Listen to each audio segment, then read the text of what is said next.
Hello and welcome. Today we're diving into a really wonderful little fable.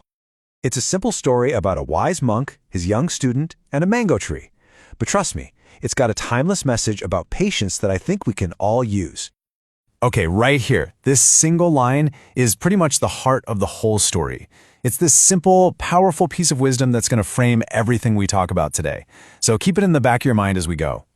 So let's set the scene. Our story kicks off in a quiet, peaceful temple, right next to a beautiful, lush forest. And this is where we meet our two main characters. On one hand, you've got Luang Ta Somchai. He's this wise, older monk. You know the type, super calm, peaceful, and just full of knowledge. And then you've got his student, Nan Noi Aek, a young novice who is just buzzing with energy. His mind, well, like a lot of us, right? It had a real knack for wandering off. So, imagine this. It's a gorgeous morning. They're sweeping the temple grounds, and this gentle breeze floats by, carrying this incredible scent from a nearby mango tree. And for young Aek, that smell is just an irresistible distraction. Of course, Anke immediately wants a mango. But the wise monk, he offers this really gentle warning. He's like, hey, patience. If we pick them too soon, they won't be ready. It's a simple instruction, but you can imagine, for a kid buzzing with energy, that is a really hard thing to hear. So what do you think happens? Yep, you probably guessed it. Aek's impatience totally gets the better of him. He just can't stop thinking about those mangoes, and later that day he decides, you know what, I'm not waiting anymore. So while Luang Ta is deep in meditation, the perfect opportunity, right? Aek sneaks off. He gets to the tree, finds a mango that looks good enough, and yanks it off the branch. He runs back so excited for that sweet taste he's been dreaming about. He takes this big, eager bite, and the truth hits him hard. Sour. Ugh, just awful. It's not sweet, it's not juicy, it's just hard and incredibly sour. That instant reward he was so sure he was going to get, it turned into instant disappointment. So now he's feeling pretty foolish. And what's his first instinct? Hide the evidence. He takes that half-eaten sour mango and buries it in the dirt behind his little hut, just hoping nobody will ever find out. But come on, you can't really hide anything from a wise old monk, can you? Of course not.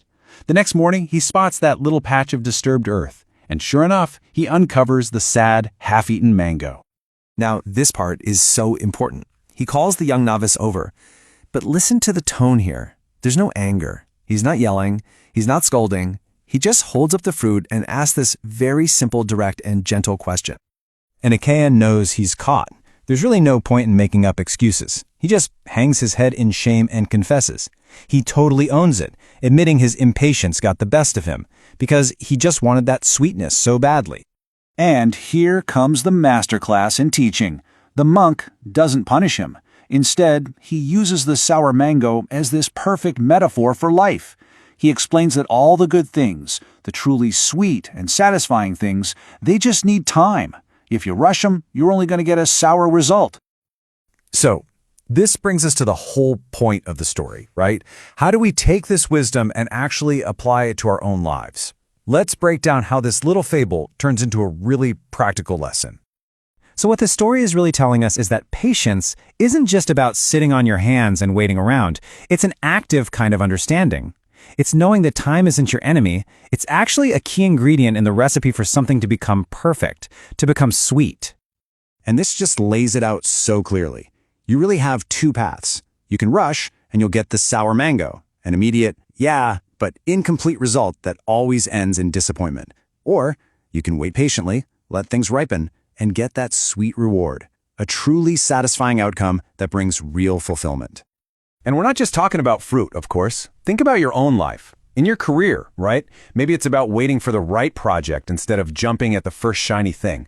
Or when you're learning something new, putting in the hours to actually master it, not just get by. In your relationships, it means giving people the space they need to grow.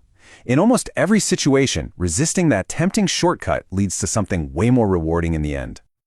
So, as we wrap up, that's the question I want to leave you with. Seriously, take a second and ask yourself, where am I being impatient right now?